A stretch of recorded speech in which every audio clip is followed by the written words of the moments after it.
SCP-049. Classe Euclide. Procédure de confinement spéciale, SCP-049 doit être contenu dans une cellule de détention sécurisée dans le secteur de recherche BIP. SCP-049 ne doit pas être retiré de sa cellule sans l'approbation d'un membre du personnel de niveau 2 ou plus, et SCP-049 doit être mis sous sédatif avant chaque déplacement. Malgré cette mesure, SCP-049 doit être accompagné, pendant ses déplacements, de 2 gardes armés et guidé par un collier de fer, fixé à 2 axes de fer de 2 mètres de longueur et tenu fermement par 2 hommes du personnel de niveau 1 ou plus pendant le déplacement. Toutes les expériences réalisées sur SCP-049 doivent être effectuées à l'intérieur de chambres spécialement adaptées, voir le document 042D-318. La cellule de SCP-049 doit être surveillée constamment via une caméra de sécurité. Si un comportement anormal est constaté, le docteur BIP doit être alerté immédiatement. Description: SCP-049 est humanoïde en apparence, mesurant 1,90 m debout et pesant 95,3 kg, mais la Fondation est actuellement incapable d'étudier son visage et son corps plus en détail, car il est couvert de ce qui semble être le costume traditionnel des docteurs de la peste du 15-16e siècle en Europe. Ce matériau est en fait une partie du corps SCP-049, les tests microscopiques et génétiques montrant une similarité avec la structure d'un muscle, mais ressemblant à du cuir rugueux au toucher, et le masque à de la céramique. Il a été découvert en BIP, en Angleterre, par la police locale. La force d'intervention mobile données supprimées fut envoyée en réponse à une brèche supposée de données supprimées. Tous les civils dans un rayon de 500 mètres se virent administrer des amnésiques de classe A dans le cadre des procédures de confinement initiales. SCP-049 ne parle pas, voire addendum à -1, bien qu'il semble très bien comprendre l'anglais, et reste très docile tant qu'il n'essaie pas de pratiquer la chirurgie. Le contact avec SCP-049 est toujours mortel pour l'homme. Après un contact avec les mains de SCP-049, la victime, ci-après nommée SCP-049-2, souffre de données supprimées et meurt en quelques instants.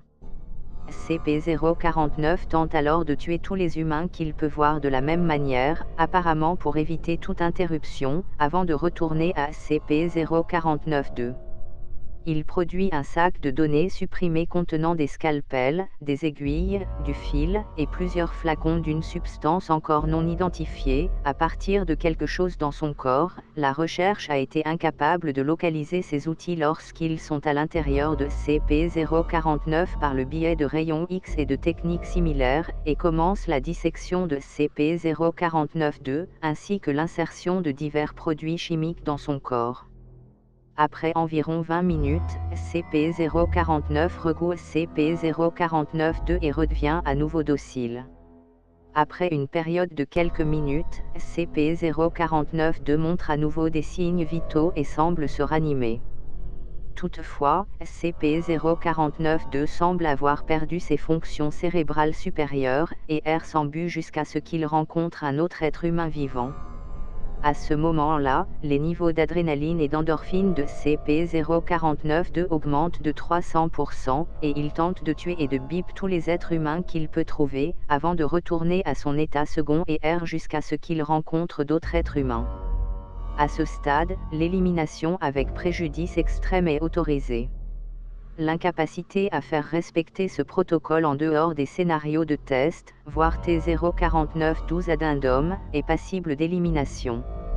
Les autopsies détaillées de SCP-049-2 ont permis de trouver plusieurs substances inhabituelles, avec des produits usuels en grande quantité, dans son corps, y compris données supprimées.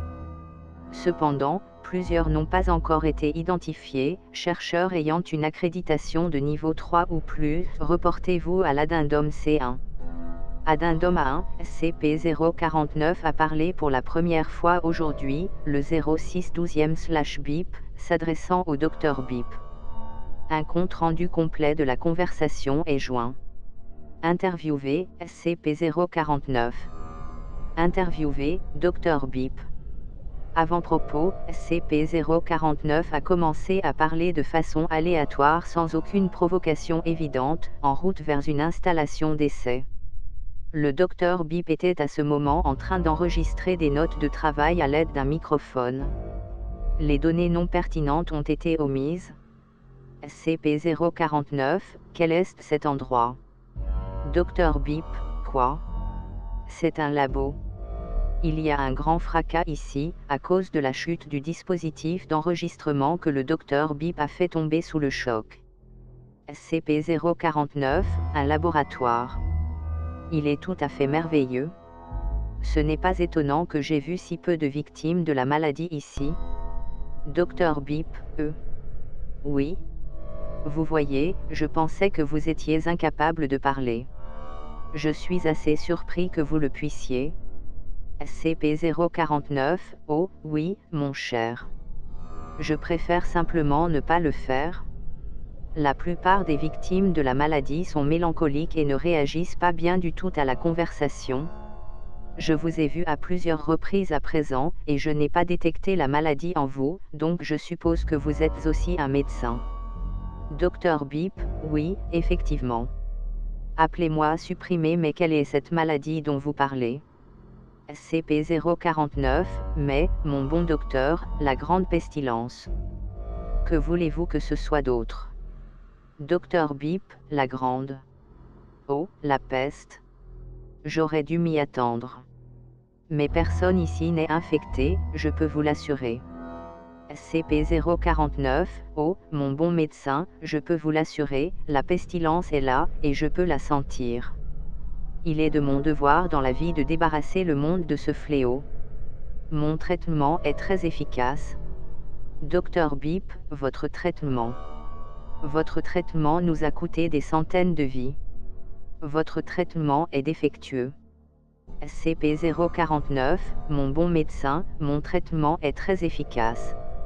SCP-049 retombe une fois de plus dans le silence, et aucune autre tentative de le faire parler n'a été efficace. Discours de clôture, nous avons réussi à effectuer nos tests ce jour-là, pour tenter de comprendre ce qui l'amène à effectuer une intervention chirurgicale, ou plus exactement ce qu'il détecte comme étant la pestilence. Jusqu'à présent, la recherche ne nous a montré aucune corrélation entre tous les membres du personnel de classe D sur lesquels il a pratiqué une chirurgie. Nous continuons à travailler là-dessus. Docteur Bip. Addendum C-1, niveau d'autorisation 3 requis, le 2604 BIP SCP-049 a réussi à briser son confinement. Durant la période d'environ 5 minutes dans laquelle il était sans surveillance, il entra en contact avec SCP-BIP. Après avoir été détenu, SCP-049 était très calme et aimable. Depuis cet événement, cependant, il semble que SCP-049 soit maintenant plus bavard, lorsqu'il mène ses interventions chirurgicales. Je ne sais pas de quoi ce 049 et ce maudit masque parlaient tous les deux, mais il semble maintenant plus heureux en général.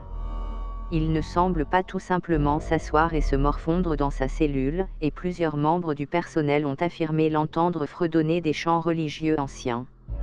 En outre, dans les moments précédant son intervention chirurgicale, il a commencé à parler, apparemment en essayant de réconforter sa victime. Affirmant qu'il est le remède, entre autres choses. L'objectif de notre recherche a été déplacé vers la recherche de quel bordel lui et supprimé ont parlé au cours de leur petite conversation. Docteur Bip.